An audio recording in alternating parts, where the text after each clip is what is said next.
L'ordinateur de bord contient un message en mémoire. Le signal de la distorsion, il a été transmis depuis le camp de base de Mars 1. Il y a des survivants. Oui. Passez le message. C'est pas encore très clair. On y travaille. Mais ça va prendre du temps. Montrez-nous ce que vous avez déjà. Faites voir.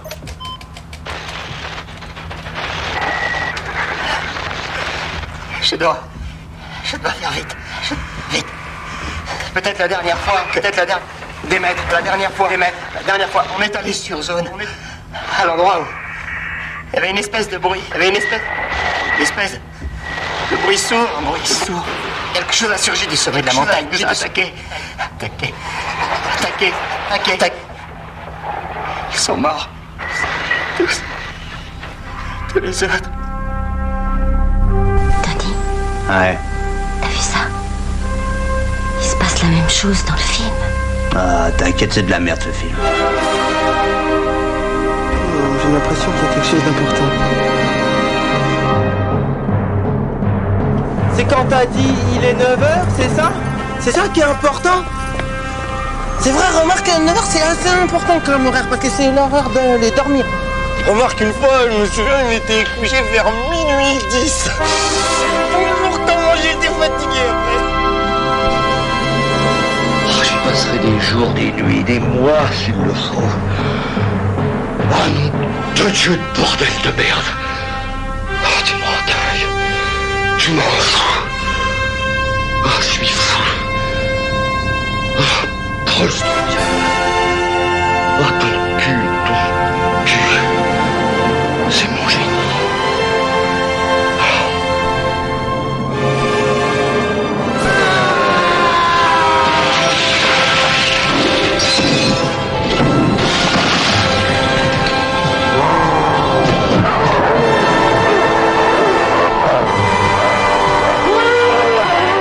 Maintenant, mon 6-6, il n'y a plus de valse brune. Il n'y a plus que 2 chevaliers, cons comme la lune, sous la lune. Ah, tu vas pas te mettre à pleurer, espèce de vieux chimpanzé. Ah, regarde. C'est quand même bas foutu, les étoiles, tiens. Oh, il paraît qu'il y en a des mille. Écoute ton verre, là. Écoute ton verre, là.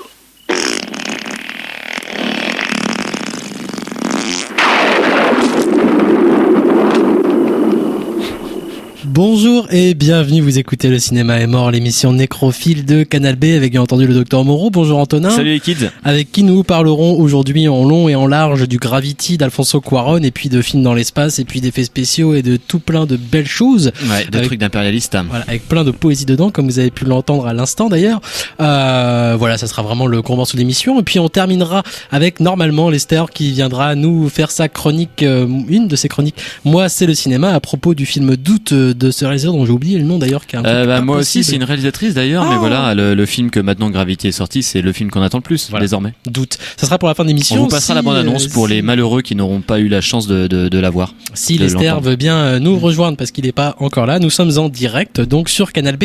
Avant de commencer par les Gravity, on va de toute façon faire une première pause musicale avec des extraits autour. Il y aura pas mal d'extraits d'espace aujourd'hui et puis on se retrouve juste après pour commencer à parler de ce film de Alfonso Cuarón. À tout de suite. Alors qu'il n'aura pas encore été aperçu par les planètes lointaines des autres galaxies, nous disparaîtrons dans les ténèbres de l'espace d'où nous sommes venus. Nous serons dissous de la même façon que nous sommes nés, dans un tourbillon de gaz et de flammes.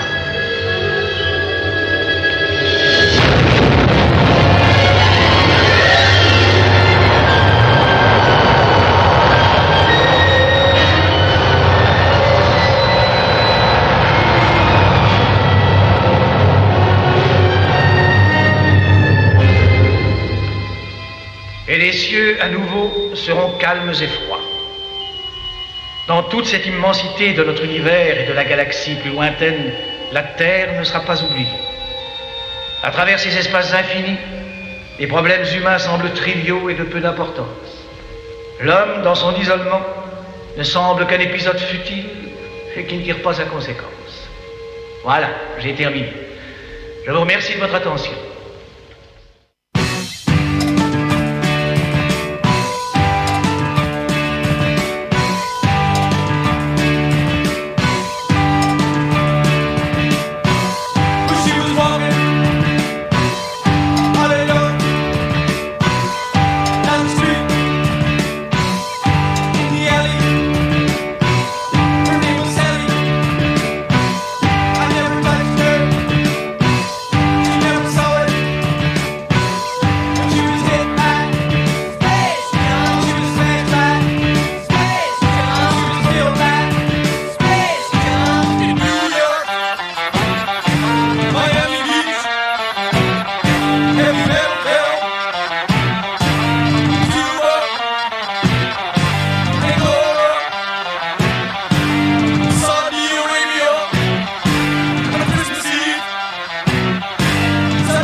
bataille cosmique, mythique, entre la foi et le hasard.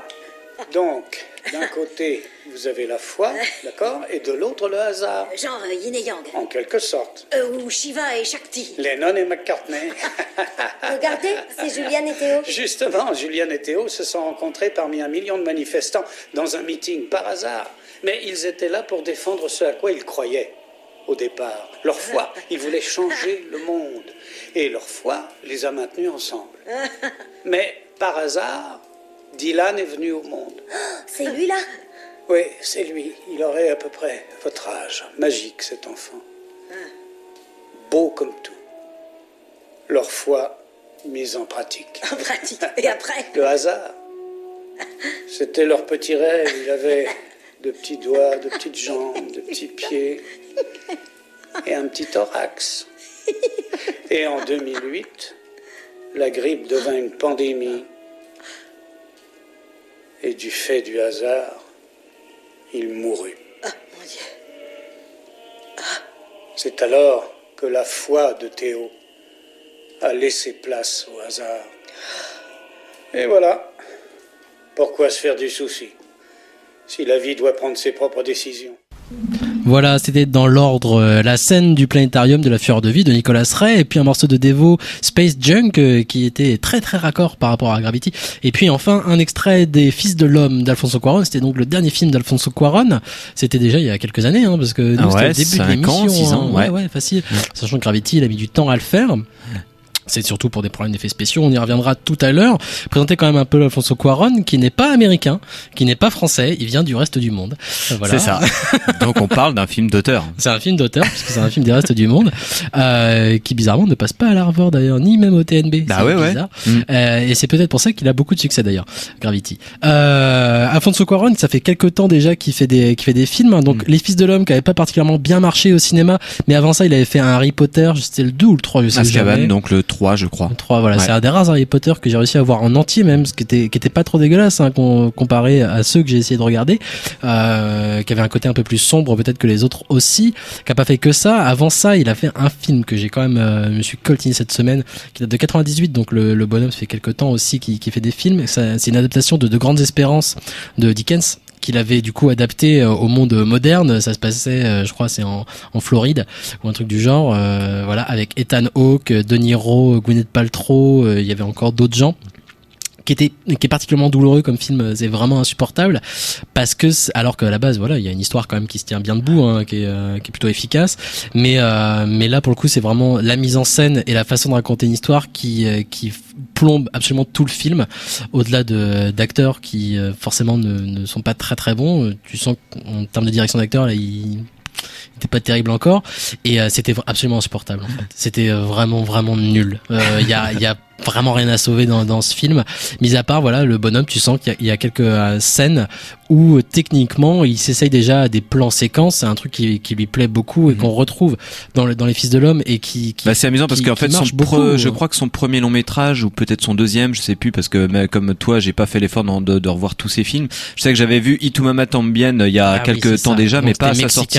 Donc là pour le coup on est vraiment, donc l'origine du mec c'est voilà film mexicain, et puis là horizon vraiment très film d'auteur à passer dans un cinéma tel type RSA Arvor, c'est-à-dire un truc voilà, une petite chronique sentimentale.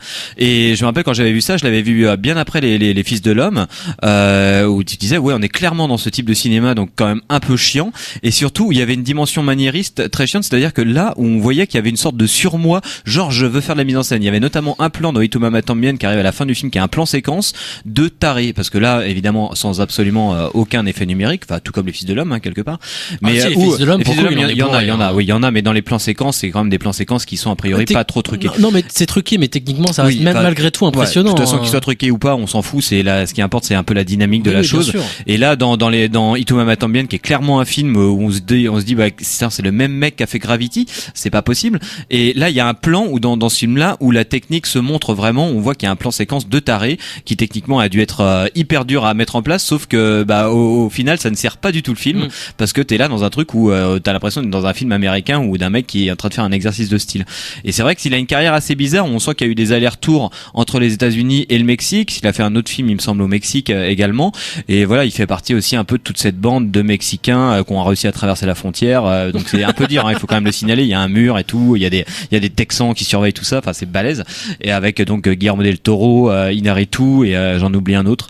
Et voilà, donc il fait partie de toute cette clique-là. Et c'est marrant. Pour revenir un peu sur Les Fils de l'Homme, c'est un film qui a été un four en fait, quoi, à sa sortie, une adaptation d'un roman de science-fiction. J'ai oublié l'auteur, mais qui a fait un vrai four et du coup on trouve quand même pas mal de textes et tout ça qui comparent le film un peu à Blade Runner. Blade Runner, pareil, qui avait fait un four total à sa sortie, et alors même que c'était un des très grands films de science-fiction, un film qui reste. Et Le Fils de l'Homme, c'est pareil, on se demande pourquoi ça a pu faire autant un four, parce que ça reste un des très très grands films de science-fiction, d'action et un petit peu ambitieuse qu'on ait pu voir depuis très longtemps, et que c'est très étonnant que ça n'ait pas pu marcher en salle. Et c'est donc un film à la manière de Blade Runner qui a connu un culte grandissant. Enfin bon, le mot est vraiment pas très bien choisi, mais en tout cas, il a trouvé ses spectateurs au fil des diffusions DVD et compagnie, et voilà. Du bouche à oreille, finalement. T'as le DVD chez toi, c'est le film, c'est imparable, tu le prêtes à quelqu'un, t'es sûr que le mec il va revenir en disant putain c'était super. Voilà. Non mais aussi parce que voilà, techniquement pour le coup, en effet, dans les Fils de l'Homme, il met en place vraiment ces plans séquences très longs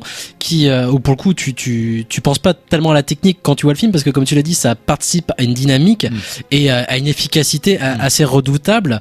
Voilà, c'est extrêmement bien mis en scène en fait. Ouais, il y a une vraie dynamique. Alors qu'il y a des grosses incohérences, et dans le récit, comme dans Gravity d'ailleurs, on y reviendra aussi plus tard, il y a ce qu'il raconte est pas forcément très ni neuf ni forcément. C'est en ça que peut-être la comparaison avec Blade Runner s'arrête sur un peu le trajet de la réception critique et publique du film, parce que finalement Fils de l'Homme, c'est un film que j'aime beaucoup, mais qui est extrêmement limité car très empoulé par un discours que je qualifierais de New Age, à défaut de trouver un autre mot, qui est finalement très beau parce que très humaniste et tout ça, donc il y a quelque chose d'assez sympathique parce que on sent que c'est absolument convaincu de sa part, mais finalement qui empêche le film de décoller vers une sphère métaphysique comme pourrait l'être Blade Runner. Voilà, par parce exemple. il est trop naïf finalement, c'est le même problème que Gravity. C'est un cinéaste qui manque de cruauté, je pense, énormément, et tu le vois dans Les Fils de l'Homme déjà, même si le film recèle des séquences que je trouve très très fortes. Je pense à attention, spoiler pour ceux qui n'ont pas vu Les Fils de l'Homme, parce que c'est bien quand même de la mort d'un des personnages principaux. La mort d'un des personnages principaux, pour ne pas la citer, Julianne Moore, qui du coup apparaît au terme d'un plan séquence qui est déjà techniquement très impressionnant en effet. Mais ça, tu t'y penses après coup uniquement parce que justement, il arrive par l'écriture de la scène en elle-même. C'est-à-dire que c'est pas comment elle est incluse dans le reste du film, mais par l'écriture de la scène en elle-même et par sa mise en scène, à déjà surprendre énormément. Et en plus à impliquer énormément de choses pour ce qui va suivre, et c'est extrêmement efficace, ça fait mal même quand ça arrive, et puis en plus c'est une mort qui va assez bien traiter. Je sais qu'il y a une scène juste après justement où on voit ce personnage de Clive Owen qui est pour le coup très très chouette dans le film, vraiment. Qui est le personnage, là on peut encore le reprocher de Blade Runner, c'est que c'est un archétype de héros de détective privé dépressif qui va boire des whisky dans des bars de nuit à 3h du matin en se lamentant sur le monde qui va pas bien. On retrouve, mais c'est un personnage que moi j'aime beaucoup déjà. C'est un archétype que j'aime beaucoup. Et puis Clive Owen, c'est un bonhomme que j'aime beaucoup aussi. Son air droopy, moi, me botte. Voilà. Et puis en plus de ça, je pense qu'en termes de mise en scène, et c'est encore une fois, on y reviendra sur Gravity, c'est quelqu'un qui a la particularité dans le cadre du cinéma contemporain où il s'inscrit, d'avoir une approche du spectaculaire extrêmement audacieuse. C'est-à-dire qu'il y a presque un contre-spectacle en fait. C'est-à-dire que tout ce qui va être important, toutes les scènes d'action sont presque en arrière-plan. Disons que ça va un petit peu à l'inverse d'une logique du badaboom total, qui fait que déjà plan séquence, c'est une figure de style qui est presque surannée au moment où Le Fils de l'Homme sort. C'est-à-dire qu'on est dans une esthétique du surdécoupage, lui il est dans une esthétique du plan séquence. Ce qui est très appréciable d'ailleurs, même pour Gravity d'ailleurs, c'est que ça va à contre-courant total complètement de la mise en scène de spectacle. C'est ça, c'est-à-dire que la scène d'action, la scène d'explosion par exemple, va être en arrière-plan. Ça c'est très rare parce que finalement les scènes d'action maintenant vont à tendance à être surdécoupées. On va être presque au centre du noyau central de l'explosion, et finalement on n'est pas du tout dans là Les Fils de l'Homme et Gravity c'est pareil, ça va être en arrière-plan, ce qui donne une sorte de banalité de la chose et ce qui renforce paradoxalement un peu sa puissance. Il y a quelque chose là-dedans. Je sais que la première explosion du film, qui arrive au bout de 3 minutes de film, elle arrive dans une sorte de quotidienneté. Voilà, l'explosion advient, ce qui accroît la force réaliste. Mais il cherche déjà dans Les Fils de l'Homme, et c'est ce qui va être la force de Gravity de toute façon, c'est l'immersion, c'est-à-dire qu'il nous plonge, justement nous plonger dans cette banalité, nous faire suivre ce personnage dans son quotidien, et le plan séquence du coup participe à ça va participer à l'immersion, ce qui est je pense, ce qu'il recherche principalement dans Gravity, et ce qui, en ce qui me concerne, a fonctionné au moins jusqu'à la moitié du film. Je vraiment. confirme. Voilà. T'as failli me vomir dessus. Enfin, j'ai cru que t'allais me vomir dessus, mais en fait, c'était juste que t'étais une mauviette. Non, je suis pas une mauviette. Gravity, malgré les nombreuses réserves que je peux avoir sur le film, ce qui pour moi fait sa force, en tout cas dans la première partie, comme je l'ai dit, c'est la capacité qu'il a à nous permettre d'être vraiment en immersion totale dans le film. Moi, ça faisait longtemps devant un film que j'avais pas eu, les genoux qui vrillent, quoi. Oui, vraiment. j'ai vu, ça m'a gêné. Mais alors que c'est là qu'on va y arriver quand même. Le film quand même partait, en tout cas de ma part, il partait mal. Déjà à cause justement de l'engouement critique qu'il y a pu avoir autour. Donc évidemment, comme pour la plupart des films, on a parlé de la vie d'Adèle dernièrement cette année, en tout cas d'autres trucs encore. Évidemment, l'engouement critique, et ça me fait peur. Évidemment, quand tu vois des types qui crient au chef-d'œuvre, le meilleur film de SF de la décennie, évidemment, moi je me dis que non, évidemment je vais être déçu. On a notamment parlé depuis plusieurs mois que je vais être déçu. En plus de ça, j'y vais le jour de la sortie, donc tu étais présent. Une salle comble, mais vraiment comble, ils ont refusé du monde, je pense. Je dois faire la queue pour acheter un ticket. Je déteste faire la queue pour acheter un ticket, c'est un truc. Vraiment, ça me bouffe de faire la queue pour acheter un ticket, quoi. Je me sens con en plus. Donc vraiment, je suis arrivé dans la salle, j'étais pas bien, j'étais en colère. J'avais envie de taper toi parce que t'étais à côté, donc j'avais envie de te foutre une... Donc ça commençait très mal. Et en fait, voilà, évidemment, dès que le film commence, je suis rentré dedans, donc c'était en 3D. Et pour le coup, la 3D, je l'ai trouvé superbe, et vraiment efficace et utile au film. Et en fait, voilà, donc le film commence par un plan séquence justement d'une 20aine de minutes.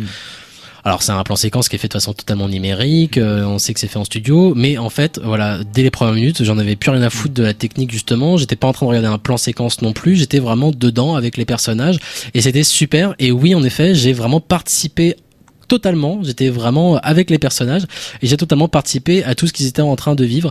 Et pendant la première heure du film, je crois que j'étais vraiment à fond dedans, et ça m'était pas arrivé depuis très longtemps. Mais vraiment, ça m'est pas arrivé depuis très longtemps. Depuis Bambi.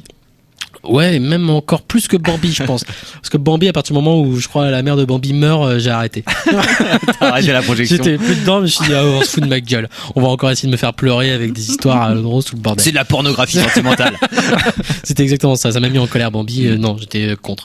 C'est vraiment de l'amour gratuit.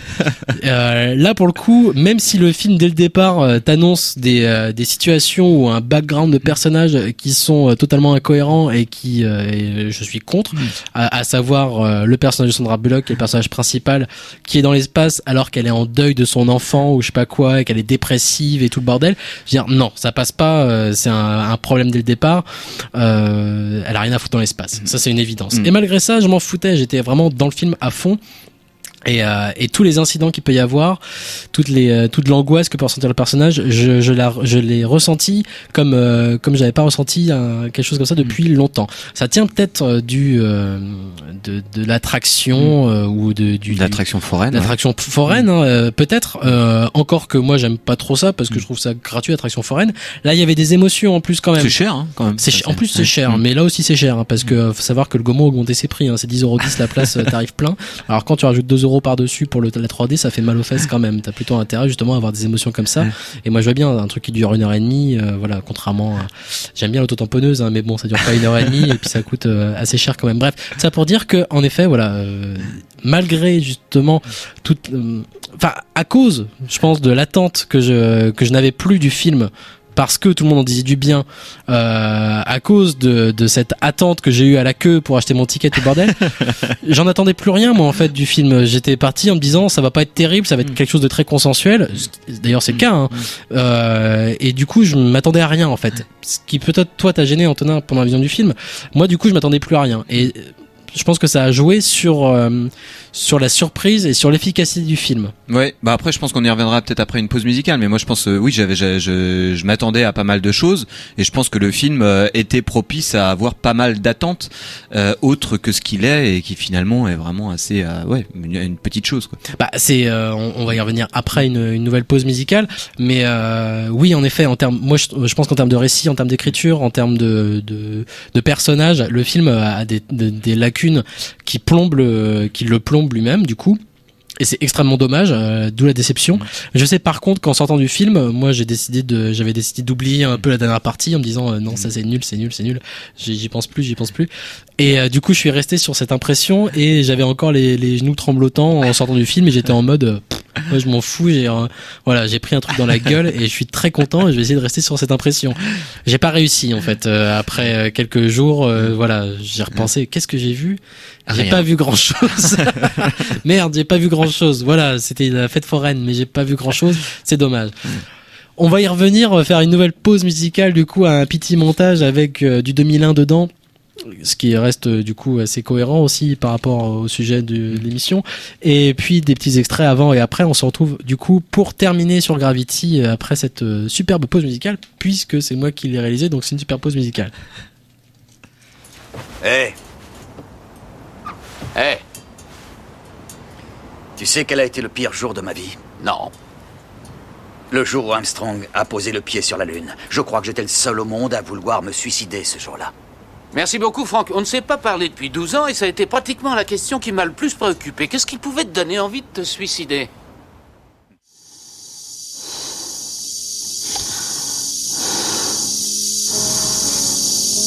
Je sais que je n'ai pas toujours été en pleine possession de mes moyens. Mais je puis vous assurer qu'en toute certitude,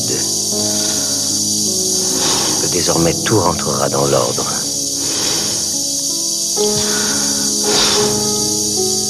Je me sens déjà beaucoup mieux. C'est vrai. Écoutez, Dave. Je vois que vous êtes vraiment très affecté par cet incident. Et sincèrement, je pense que vous devriez reprendre vos esprits, absorber un tranquillisant et essayer de faire le point.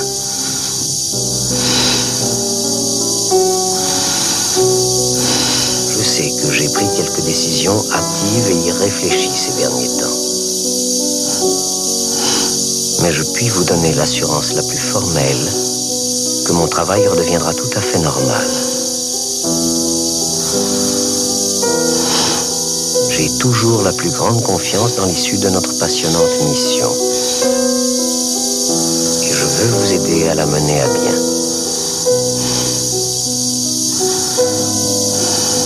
Dave, arrêtez. Arrêtez, je vous en prie. Dave, arrêtez.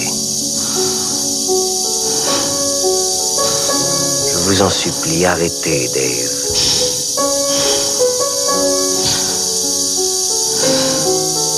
Arrêtez, Dave.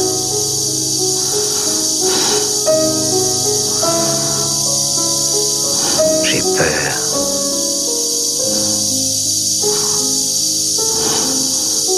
J'ai peur, Dave.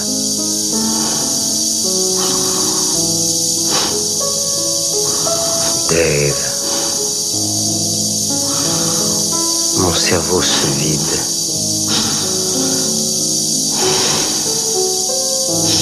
Je le sens se vider.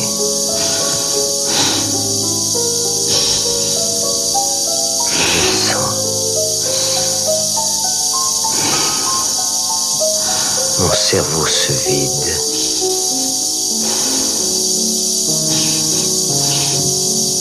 J'en suis certain, je le sens.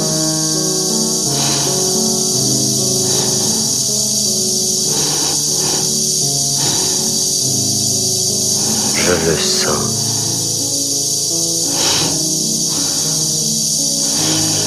Je le sens.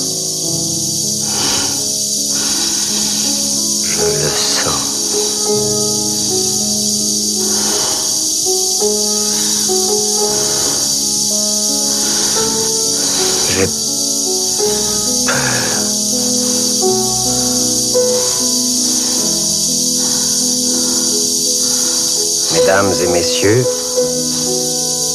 bonjour. Je suis un super ordinateur Carl, cerveau analytique de recherche et de liaison.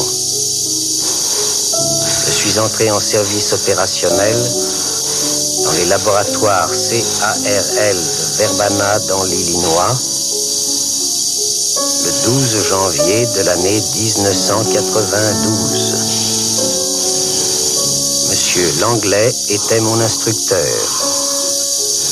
Il m'a appris à chanter une chanson. Voulez-vous l'entendre? Je peux vous la chanter. Oui, c'est ça, chante-la, Carl.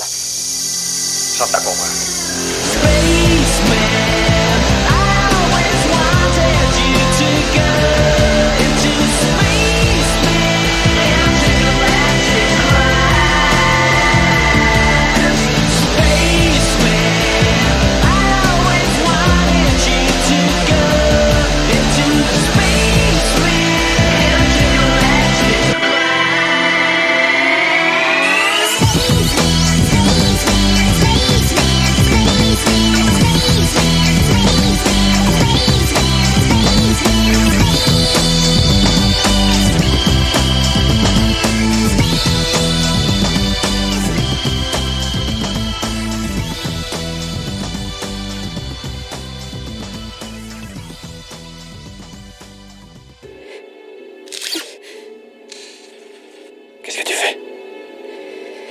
J'approche et j'essaie encore une fois. Si tu approches, tu manqueras de carburant pour rentrer. Et ceux qui viendront te chercher y resteront aussi. Je t'en supplie. Fais demi-tour. Va aider les autres à atterrir. Il n'est pas question que je te laisse. Il est hors de question. Non. Que je te laisse mourir. Woody, qu'est-ce que tu fais? Je t'aime, chérie. Woody, non. Non. Comme je t'aime. Woody, non. Woody, Woody, non. Non. Non. Mon Dieu, non.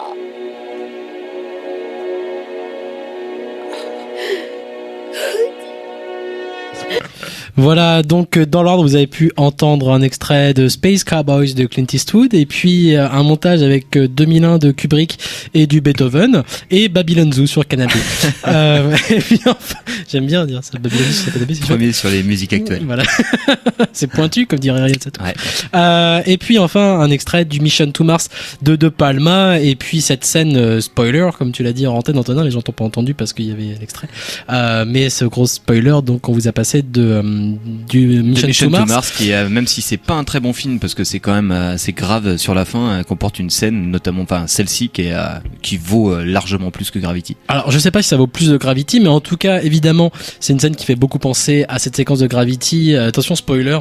Oui, là aussi on va en faire du coup quelques-uns parce qu'on va revenir sur... Ouais, mais là ça va, on fait une semaine après la sortie, tout le monde l'a vu. Enfin, oui, en tout cas, il y a 1 million de personnes. Donc, de toute façon, les gens qui nous écoutent l'ont vu a priori.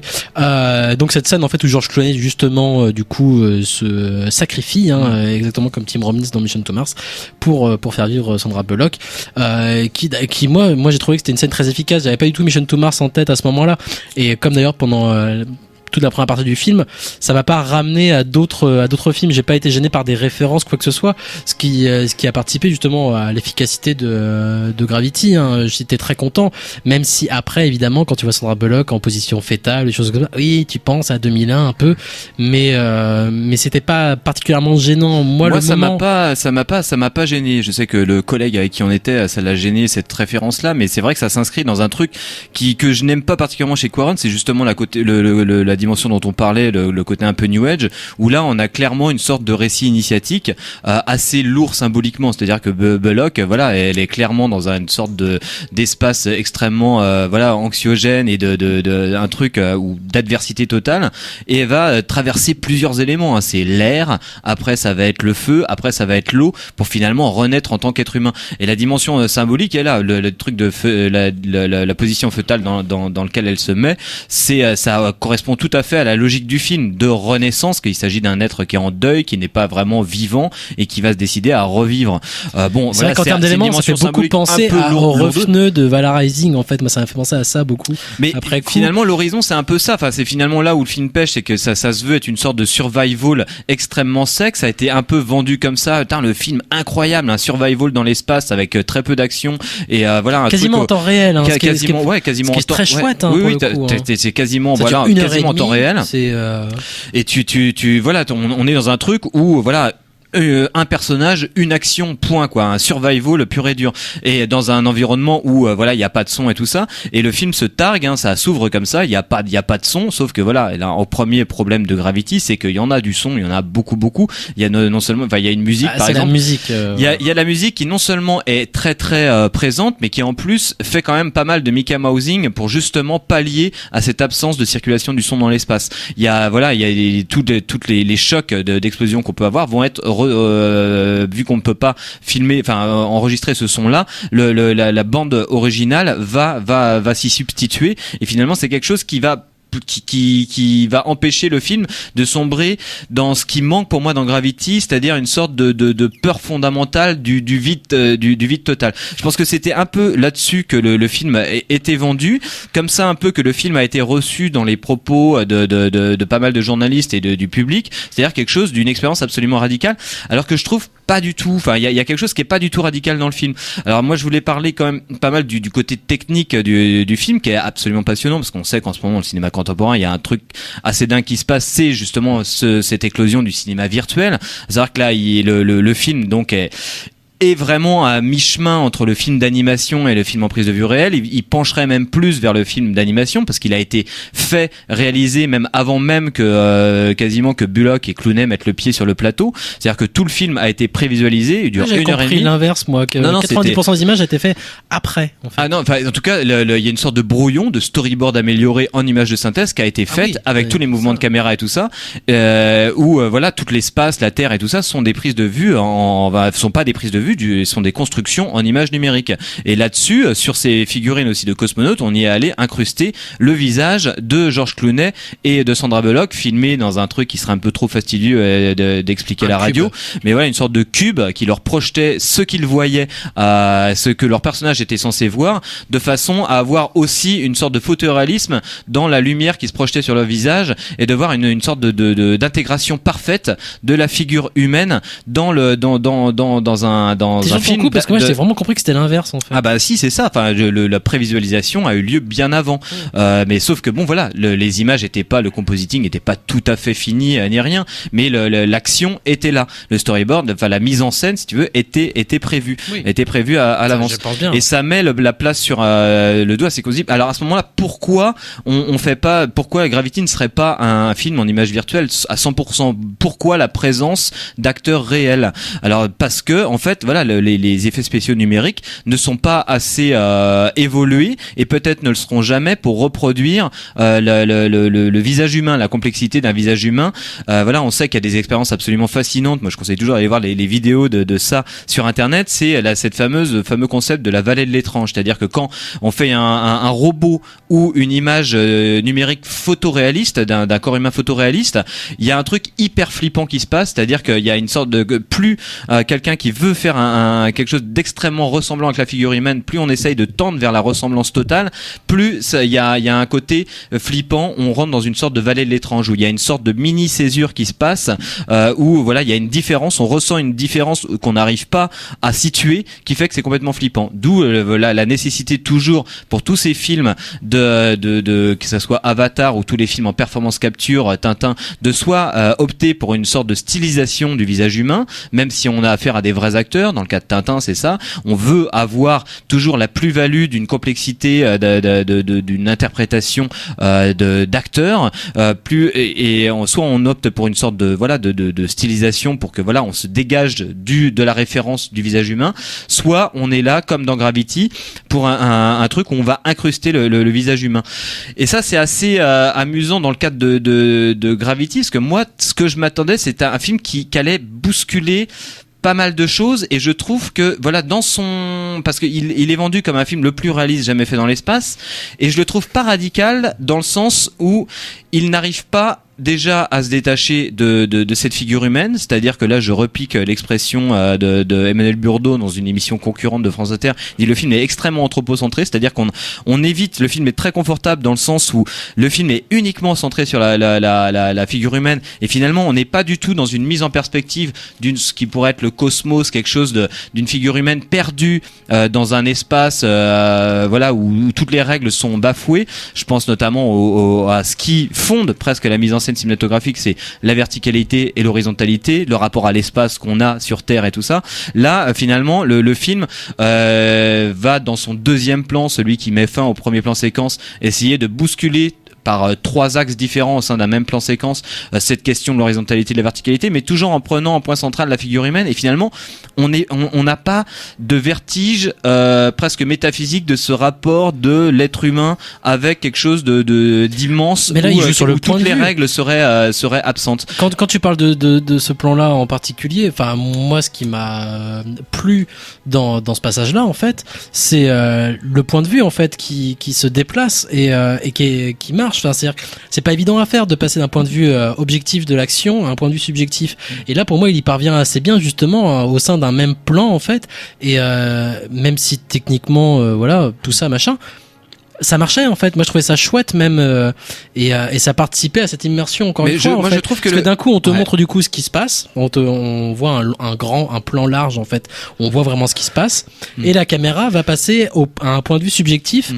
Où en plus Sandra Bullock du coup va passer en mode Every, elle part dans tous les sens, et du coup ce qui permet d'avoir une conception de ce qui se passe dans l'ensemble, et en même temps du coup comment le personnage le ressent, et en tant que spectateur tu le ressens aussi, et pour moi ça c'est très efficace. Mais pour moi, c'est vrai que ce deuxième plan marche à fond et instaure une logique qui aurait dû être peut-être celle du film en entier, mais finalement voilà, et ça s'arrête dans la déclaration d'intention. C'est ce que je reprocherais au film, quoi. Par contre. Et c'est vrai qu'il y a une question, moi je me pose la question sur la pérennité de ce genre de film, c'est-à-dire que là on arrive à une sorte d'aboutissement technologique, et je me demande quel regard on pourra poser là-dessus d'ici 20 ans, parce qu'on voit bien que ça pose, encore une fois, pour revenir à la question du réalisme, c'est très amusant la performance capture, parce qu'on sent qu'on est arrivé à un point où maintenant, avec ce cinéma virtuel, on peut faire absolument ce qu'on veut, mais que les mecs butent toujours sur cette question-là. Il faut comment insérer de l'humain dans ce truc de contrôle absolu qu'on peut avoir avec la reproduction en image digitale, et ça pose la question. Ça tient de l'expérimental en même temps. Mais ça tient de l'expérimental. C'est vrai que là, on a affaire à un objet quand même qui, pour moi, c'est là aussi qu'est son intérêt, malgré ses faiblesses de récit dans la deuxième partie notamment, malgré ces faiblesses-là, ça tient de l'expérimental, et pour moi ça tient pas forcément de l'expérimental, au sens c'est un film qui est extrêmement conventionnel, et je prendrai deux exemples là-dessus. C'est-à-dire que c'est un film qui repose sa question du réalisme uniquement par la caméra. C'est-à-dire qu'il y a des trucs qui ont été rajoutés dans le film. Par exemple, c'est les lens flares, le fameux truc pour lequel on a beaucoup conspué J.J. Abrams de faire des flares tout le temps, mais qui a un effet d'optique de caméra, et il en a rajouté en fait de ce truc-là. Mais ce qui permet de croire que la caméra est présente. Ce qui n'a absolument aucun sens, c'est que c'est un réalisme qui se base sur une convention, c'est-à-dire que pour nous le réalisme c'est le photoréalisme, c'est-à-dire que il faut faire croire au spectateur que les prises de vue ont été prises par une caméra. Donc on rajoute un effet d'optique, ça n'existe pas le lens flare autrement que dans un appareil photo ou une caméra. Donc il rajoute ça. Pareil, le plan des gouttes d'eau, des pleurs de Sandra Bullock qui vont s'écraser sur l'objectif de la caméra. Ça c'était ignoble par contre. Ça n'a absolument aucun sens, et ça c'est il y a des grosses larmes en 3D qui viennent s'écraser. Ça c'est une très belle idée de voir des larmes qui s'échappent d'un visage. Moi je trouvais que ça peut être très bien exploité, mais le fait qu'elle vienne s'écraser sur la caméra, c'est que tu dis le mec est dans une convention. Le mec veut sûrement poser des questions sur comment on filme l'espace, mais finalement on est dans un cinéma virtuel qui devrait, s'il était si radical que ça, à la manière d'un Speed Racer des frères Wachowski, s'affranchirait totalement de cette caméra là, de cette convention pour les spectateurs, de se dire il faut que je croie en tant que spectateur, pour que le réalisme soit là, que je crois qu'il y a une caméra. Mais non, il n'y en a pas de caméra, c'est la caméra disparaît. Ça c'est important du coup de faire croire qu'il y a une caméra, qu'on filme. Mais non, parce que justement pour le spectateur, là où le film, c'est pas important. Non, mais c'est important parce que c'est une convention, mais c'est là où le film bute sur sa convention et y obéit complètement, et je trouve que c'est dommage, parce que du coup c'est là où le film n'est pas du tout radical. C'est que là j'aurais plutôt parlé de l'utilisation de la musique, pour moi, c'est comme du récit ou même des objets symboliques qu'il peut y avoir dans le film. Ça pour moi, ça gêne la crédibilité de l'action. Pour le coup, pour moi, tu vois, quand toutes les positions fétales, l'eau, le feu, la terre, tout le bordel. Pour moi, ça c'est des symboles qui gênent la crédibilité même de l'action. En fait. Moi si, parce que moi je vois très loin dans le futur, si tu vois. Et je me dis dans 20 ans. Mais c'est l'impression que tu me donnes. Dans 20 ans, on regardera ce film-là, on se dira, c'est le truc des flares, c'est absolument ridicule. Et peut-être que cette convention restera, comme beaucoup de conventions cinématographiques, de grammaire cinématographique, en fait, qui. Ouais, mais là, c'est pas de la grammaire cinématographique, c'est prendre un accident. C'est apparemment, il y a aussi un plan que Quaron aurait rajouté dans les CGI. Il aurait tenu pour ce que dans un reflet d'une des gouttes d'eau ou je sais pas quoi dans le film, on voit la caméra et l'équipe de tournage. Et ça, c'est bon, bah évidemment, ça tient de la blague d'informaticien, mais ça dit quelque chose sur ce que ça peut être le réalisme. Et c'est marrant parce que du coup, je sais que le film dialogue avec une question qui a été posée il y a 60 ans, hein, la question du montage interdit d'André Bazin, qui est le fameux texte qu'il avait écrit dans je sais plus quelle revue, mais qui est dans son recueil, voilà, le montage interdit, où il prenait comme exemple une scène de Nanook l'Esquimau, donc le monsieur qui a fait les Esquimaux là, où voilà, il prend ça comme exemple en disant cette scène est absolument prodigieuse parce qu'on y voit un Esquimau en train de pêcher en plan séquence. Et c'est là où se niche vraiment le génie du cinéma. On est dans les années 40 ou 50, 50 peut-être. Et non, mais je veux dire le texte où il dit voilà, le réalisme, le cinéma ne fonctionne parce que quand il atteste de la réalité de l'événement filmé.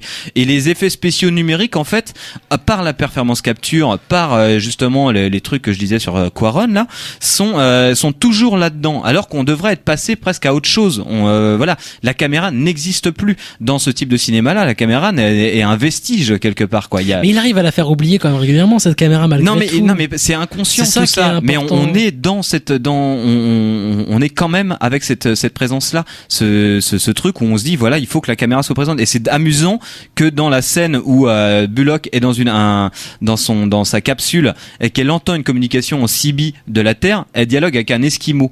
Alors je sais pas si c'est voulu par Quaron ou pas, s'il est vraiment un grand lecteur de Bazin ou pas, mais c'est très drôle parce que du coup tu dis c'est parce qu'apparemment en fait il y a un contre-champ de cette scène-là. Quaron, donc le fils de Alfonso Cuarón, Jonas Cuarón, a tourné un court-métrage qui met en scène un Esquimau en train de capter une communication d'une capsule. Et c'est, enfin bon, voilà, il y a des tas de choses là-dedans. Moi, après, je pense pas, ça c'est des réflexions intellectuelles, c'est peut-être pas pour ça que ça m'a gêné le film, mais je pense que voilà, moi, ce qui me gêne dans ce film, c'est qu'il y a aucun autre horizon qu'un horizon de pure immersion et voilà, qui en plus, voilà, pour parler tu disais Sandra Bullock, c'est pas du tout crédible. Il y a quelque chose que moi que j'aime bien voir au cinéma, c'est des mecs qui sont des travailleurs et qui arrivent qui ont un savoir-faire. Tu te dis mais pourquoi Bullock, qui est une docteure, elle est dans l'espace, elle a des problèmes psychologiques graves, donc on n'aurait jamais dû l'envoyer là. C'est Clooney, qui est un astrophysicien, qui lui explique qu'il faut pas engloutir son oxygène, il faut le siroter, alors que la nana elle est médecin, elle devrait le savoir quand même. Enfin, il y a des trucs regorge de problèmes, de récits mais qui ça, justement c'est des adresses aux spectateurs, c'est que là bouleverse l'immersion. Moi je sais qu'il y a un moment dans le film qui a été radical, et pour le coup j'en suis complètement sorti, c'est la réapparition de George Clooney alors qu'il a disparu, que je trouvais ça très chouette qu'il disparaisse, et d'un coup il réapparaît tel un fantôme pour expliquer à Sandra Bullock comment démarrer sa navette spatiale. Et moi c'est à partir de ce moment-là je me suis dit non, c'est bon, j'arrête, je suis plus du tout dedans, et tout ce qui va se passer ensuite ça m'intéresse plus finalement. C'est-à-dire que son récit de survie, pour moi c'est même plus un récit de survie, c'est juste quelque chose d'extrêmement attendu sur comme tu l'as dit, le terme New Age n'est pas forcément bien choisi, mais je pense qu'il y a beaucoup de ça. Et oui, tu t'attends du coup à la voir traverser les éléments pour enfin reposer le pied sur terre. Et ça m'a extrêmement déçu, et pour moi le film s'arrêtait de toute façon à la réapparition de George Clooney, où là pour le coup il y avait plus rien à sauver en fait finalement. Ouais, mais je pense, enfin le film aurait pu par son sujet atteindre vraiment une dimension de métaphysique juste dans la mise en relation de perspective et tout ça, mais il y arrive pas du tout. Il est pris dans une logique de Space Mountain, et finalement au bout d'un moment c'est très sympa à voir. Moi je suis allé le voir 2 fois quand même.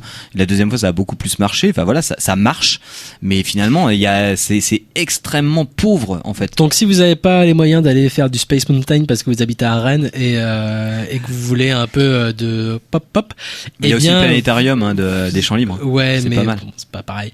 Et vous allez voir Gravity, et c'est vrai que sinon du coup c'est décevant parce que le type a pas grand chose à raconter.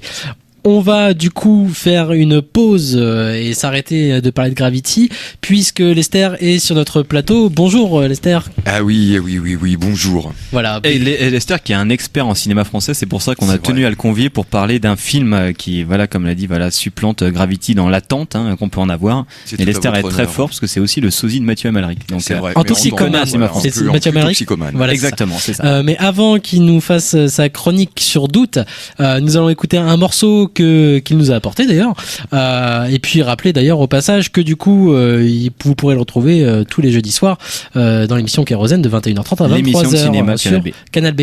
Et puis donc avant tout ça, on va s'écouter donc son morceau, c'est The Blind Check Walking Stick, que tu nous présentes avant ou après?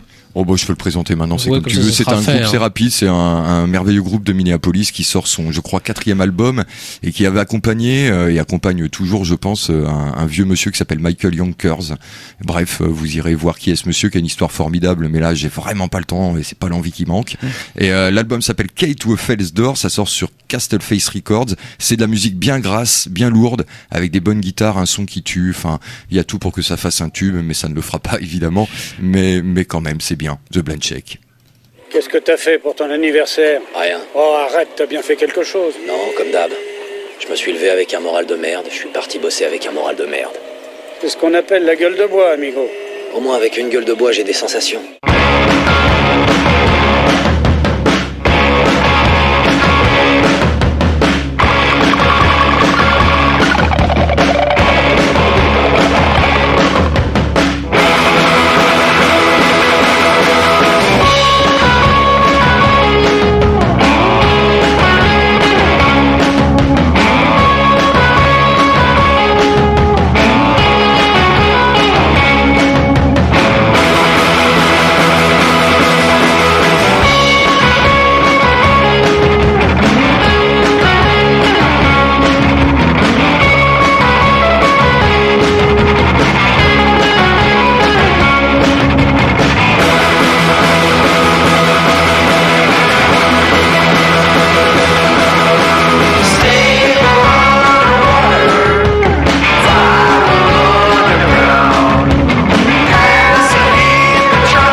Voilà, c'était donc un morceau de The Blind Check Walking Stick proposé par Lester. Et puis tout de suite, avant d'écouter sa chronique Moi c'est le cinéma, on va écouter la bande-annonce de ce film Doute dont il va nous parler juste après. Journaliste politique comme une forme de résistance. Pour pas laisser dire et faire n'importe quoi. pour que les gens puissent se fier à des relais sincères et honnêtes. Parce que tu trouves honnête et sincère de parler politique avec un point de vue aussi clairement situé que le tien. Croyez-vous qu'on peut vivre pendant 10 ans auprès de quelqu'un et ne pas le connaître? Quand tu me regardes, tu trouves pas que je ressemble à un canton suisse? Profil d'une neutralité absolue, regard clair et franc. Toi, t'es le roi de la dissimulation. Parfois, on se laisse dépasser par les événements, on se laisse submerger par nos émotions. Moi, je crois que la prise de décision va être de plus en plus compliquée, de plus en plus raffinée. Je suis dans une période hyper floue. Tiens, regarde en Libye par exemple. Qu'est-ce qu'il faut faire? Tu veux la connaître, la dernière révolution? Je couche avec des SK. Tu y crois, toi, Paul, à la fidélité en politique? Ouais, et je peux pas me résoudre à ce qu'on n'ait pas. Le premier droit des femmes, c'est le droit d'être conne, aussi bêtement et sottement conne que certains hommes sont autorisés à être crétins, voilà. Encore une fois, il s'est passé quelque chose d'incroyable. Oui, dis donc. Tout Sarko est candidat. Non mais quelle surprise. On s'attendait pas. Hein. Un coup de fil à 3h du mat pour te dire quoi? Non mais tu te fous de ma gueule en fait. Je suis ton sbire, ton factotum, l'ombre de ton ombre, l'ombre de ton chien, mais tu te fous de ma gueule. C'est bien qu'il ait pu raconter sa vérité à Claire Chazal. La vérité, c'est qu'il a failli planter toute la gauche. Le libertin assumé reconnaît la faute morale et les bras m'en tombent. Tu sais, j'ai du mal à me faire à son arrogance, sa froideur, sa morgue. Chris, ton plus vieux pote, je te rate un épisode. Ségolène, Martine, Dominique, Laurent, Arnaud, François. Tu crois que ça fait un paysage mental, toi? Peut-être pas, mais détends-toi, lâche ta fixette. Il y a une vie en dehors de la gauche.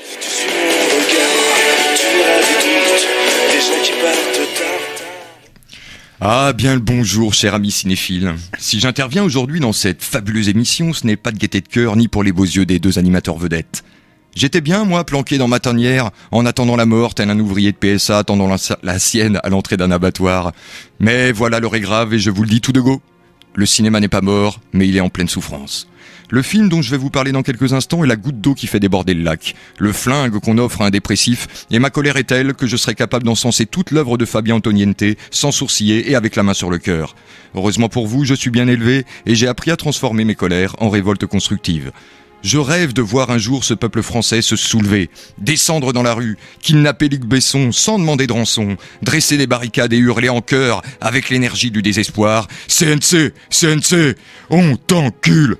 Je sais, hélas, que j'en demande un peu trop en temps de crise et qu'il faut bien finir de payer la maison et le BTS Infocom du petit dernier qu'on se demande même si c'était une bonne idée de le faire, ce petit con.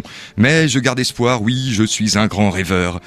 La cause de ma colère se nomme Yamini Lila Kumar et je sais déjà que je vais devoir faire bien attention si je ne veux pas m'attirer les foudres de tous les groupuscules d'extrême gauche et autres policiers du bon goût, féministes incluses. Alors qu'au fond je n'ai rien contre cette pauvre femme. Mais pourquoi diable a-t-elle voulu réaliser un film ? Pourquoi n'être pas resté monteur, son véritable métier ? Je rappelle rapidement pour les plus couillons d'entre vous que monteur n'a rien à voir avec l'équitation. Mais non, il a fallu qu'elle filme, qu'elle se mette en avant, et même si on peut lui trouver des circonstances atténuantes, essayez donc de tenir une caméra avec les genoux et on en reparle, il faut bien se rendre à l'évidence, Doute, son premier long métrage est déjà son film de trop. Nous sommes le 9 juillet 2006, le soir du fameux tête contre torse des deux danseuses au crampon, Zidane et Materazzi. Deux couples d'amis dînent ensemble. Jusque-là, le scénario est assez remarquable, mais ça va vite déraper, la faute notamment à un casting tout bonnement hallucinant. Chris Bailey aime se dire politologue, mais en fait, il n'est qu'un vulgaire sondeur. Vous savez, ce métier d'abruti qui consiste à branloter des chiffres et ainsi mesurer de façon arbitraire tout et n'importe quoi, et surtout n'importe quoi. Grâce à ces génies, on peut, par exemple, savoir que 52% des Français pensent que Manuel Valls a sans doute une petite bite. Pour ce rôle, Yamini a galéré avant de trouver le bon cheval. Elle l'a d'abord proposé à son ex-mari, Jean-Michel Apathy, mais pour d'évidentes questions de coût, cette idée a très vite été mise au panier. En effet, il aurait fallu doubler toutes les répliques de Monsieur Cassoulet, et la production a beau être riche, elle n'en fait pas moins, attention aux dépenses inutiles. Et justement, c'est le propre époux de Yamini qui a été choisi. Un rôle par défaut, certes, mais je dois dire que je suis assez ému par la performance de Christophe Barbier, journaliste politique de son état, même si cette dernière information demande à être vérifiée. Et même si sa tête d'ampoule ne fait pas de lui une lumière, je n'avais jamais vu personne jouer aussi bien le néant depuis la mort de Samuel Le Bihan. En fouillant dans son œuvre, j'ai même découvert qu'il avait joué Pyrrhus au collège à l'âge de 13 ans. Tout s'explique donc. Judith Lazar est historienne et aussi la femme de Chris. C'est l'immense Lynn Renaud qui l'interprète. Il faut donc signaler l'évidente jalousie de Yamini Lila Kumar et aussi son humour ravageur. J'en veux pour preuve cette scène pornographique dans les toilettes du restaurant où le couple est filmé au plus profond de son intimité. L'autre couple est composé d'une comédienne et d'un journaliste, Albertine Langlois et Paul Alder. Bobo, chiant et il faut bien le reconnaître assez moche, on les devine socialistes. Une pensionnaire de la Comédie Française joue le rôle d'Albertine, et non pas par respect pour cette institution, mais pour ne pas accabler plus cette jeune femme qu'on devine actuellement très fragile, je tairai son nom, et si le temps m'était donné, j'ordonnerais même 1 minute de silence. Paul Alder, son journaliste de mari, est joué par Benjamin Biolay. Je ne sais pas qui est vraiment le responsable de ce casting, mais qu'il sache que j'ai connu dans des pays plus exotiques que la France des lapidations pour moins que ça. Mais je sais aussi reconnaître le talent quand il existe. Dans le film, il n'y en a qu'un, et se nomme Axel Quinty, la responsable des maquillages et coiffures de la troupe d'élite. Biolay est méconnaissable, presque obèse avec d'évidents problèmes de peau. Les plus fins connaisseurs du 7e art auront bien sûr cerné le clin d'œil au rôle de l'orque dans Sauver Willy, immortalisé en son temps par mon ami Romy Schneider. Insuffisant pour donner un peu de relief à ce film, mais il faut quand même le signaler parce qu'on ne peut pas constamment être méchant. Biolay ne rend pas hommage au travail de titan d'Axel Quinty. Fidèle à son habitude, il donne le minimum, c'est tout ce qu'il a. De ce fameux soir de 2006 jusqu'en 2012 et l'avènement de François II, on suit donc nos personnages. Ils s'interrogent sur les relations humaines en articulant correctement, sauf Benjamin Biolay qui a été autorisé à bouffer toutes les voyelles, ce qui ne gâche heureusement pas la force des dialogues. Le sujet principal du film, qui ressemble plutôt à une sitcom commandée par France 2, est le Parti socialiste et plus généralement l'avenir de la gauche. Je sais, dit comme ça ne fait pas bander un âne aussi sensible soit-il, mais dit autrement, ça ne marche pas non plus. Alors on passe des élections de 2007 jusqu'aux dernières en bifurquant par le congrès de Reims, j'en passe et des bien pires. Pour que le film se vende un minimum, Yamini, qui a honte de pas grand-chose, s'empare même de l'affaire DSK. Mais là où elle aurait pu amener un brin de romantisme, elle préfère cette scène où Christophe Barbier, en sueur, demande à Benjamin Biolay « Tu savais pour DSK ?»« Ouais. » Un parti pris évident pour le minimalisme, diront sans doute ses avocats dans quelques semaines, mais la pilule est amère. 1h24 de pensée pseudo-philosophique et politique enrobée dans la suffisance et l'arrogance des acteurs, pseudo eux aussi. Dans une scène, on entend une des actrices réclamer le droit pour les femmes d'être aussi connes que certains hommes. C'est tout à son honneur, et je dois bien confesser ici que c'est une des rares réussites de ce film, et pour ça je veux bien m'incliner, Yamini, mais pas longtemps. Coproduit par la société Toloda de Jean-Marc Barr, rappelez-vous le gros poisson dans le Grand Bleu, c'est lui. On ressort de doute éreinté, et avec cette impression de s'être fait violer par 3 policiers armés de tasers à la sortie d'un parking humide dans le fin fond de la Picardie. C'est moche et douloureux. Voilà, d'après les renseignements généraux, certains spectateurs menacent déjà de brûler les cinémas qui oseront diffuser ce film. Je ne peux que me réjouir de ces initiatives, créatives et solidaires, comme disent les cons. Sur ce, je vous quitte et retourne à ma tanière, le cœur plein d'espoir, mais la bouche remplie de vomi. Allez, soyons fous, je vous embrasse quand même. À bientôt. Voilà, merci Lester, moi c'est le cinéma et Doute de Yamini qui sortira bientôt je crois sur vos écrans et vous pourrez le voir voilà vous aussi. Merci à toi d'être venu dans cette émission. Merci à vous. Pour voyager à la bonne parole. Du coup il est temps pour nous de se quitter en vous annonçant quand même quelques sorties et quelques annonces spéciales. Les annonces spéciales par exemple mardi prochain au Diapason avec Cinémaniacs vous pourrez voir le Easy Rider de Dennis Hooper. Que voilà, c'est pas mal quand même, même si ça a un peu vieilli. Que vous pourrez voir aussi, on peut l'annoncer d'ores et déjà, le vendredi 8 au Mondo Bizarro, la projection de Cry Baby de John Waters, organisée par le Fist, avec en plus des concerts et des DJ sets et puis des trucs et des machins. Et ça va être super chouette. Des bières, des bières. Je crois qu'il y a des bières, parce que c'est le Mondo Bizarro, donc c'est super cool. Ce sera le 8, on en reparlera la semaine prochaine aussi, ne vous inquiétez pas. Et puis les sorties de la semaine, il y a le Snowpiercer de Bong Joon-ho, et puis il y a aussi Prince du Texas de David Gordon Green, qui même s'il fait beaucoup de films de merde, est quand même un minimum responsable aussi de Eastbound and Down, la série avec Danny McBride. Moi, c'est aussi le réalisateur de Daily Express qui est génial, et puis aussi All the Real Girl qui n'était pas sorti en France, dont on parlera probablement la semaine prochaine, voilà. Qui était exceptionnel. Et puis il y a d'autres sorties encore d'ailleurs, je les ai oubliées. Il y a le Thor 2. Ah oui. Bon, bah qu'on ira voir parce qu'on est des gogos, quoi, c'est tout. Voilà, je sais pas. Et il y a Thor 2 et puis il y a des sorties DVD aussi dont on parlera peut-être la semaine prochaine plus tôt. Des Romer, par exemple, il y a l'intégrale Romer qui est sortie chez Potemkin. Antonin, il est content. Moi, le cinéaste punk français. Oh putain, c'est n'importe quoi. Made radio contact with him yet? The radio is still dead. Do you have a positive track on it? Yes, I have a good track. Do you know what happened? I'm sorry, Dave. I don't have enough information. Open the pod door, Hal.